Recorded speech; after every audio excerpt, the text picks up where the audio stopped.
Nous sommes actuellement à la place d'Armes, au cœur du Vieux-Montréal, afin de vous dévoiler les dessous du projet de Montréal en Histoire, Cité Mémoire. Michel Lemieux et Victor Pilon ont créé, en collaboration avec Michel-Marc Bouchard, une œuvre impressionnante qui nous plonge au cœur de l'histoire de Montréal. Dès le crépuscule, les 89 projecteurs s'allument. Plus d'une vingtaine de tableaux prennent vie et nous transportent littéralement dans le passé, comme vous pouvez l'admirer actuellement sur un des édifices de la place d'Armes. Cité Mémoire, c'est une rencontre fascinante avec des personnages connus ou moins connus qui ont chacun à leur façon marqué l'histoire. Projetée sur des murs aveugles, des arbres ou encore le sol, cette œuvre grandiose ranime le passé de la métropole.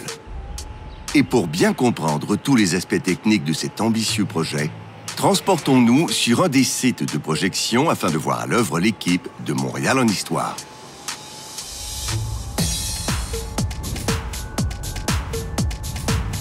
Vous pouvez maintenant apercevoir les différents sites de projection accueillant les tableaux.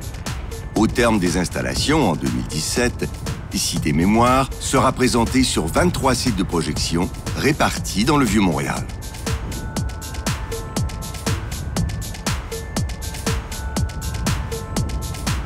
Nous sommes maintenant derrière l'ancienne bibliothèque des juges de la Cour située sur la rue Notre-Dame, où s'affaire l'équipe de Montréal en Histoire. Une des étapes cruciales est la montée des projecteurs sur le toit.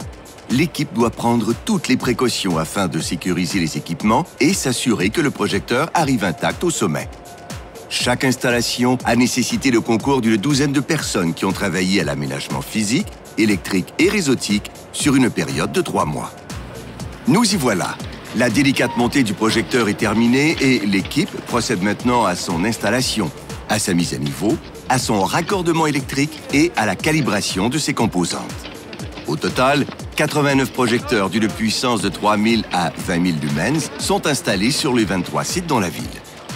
Un boîtier de projection contient typiquement un projecteur, un routeur, un commutateur, un lecteur média, différents adaptateurs pour le réseau, des senseurs de température et d'humidité, un système de chauffage, des ventilateurs et une caméra de surveillance des projections. Voici comment les images arrivent au projecteur.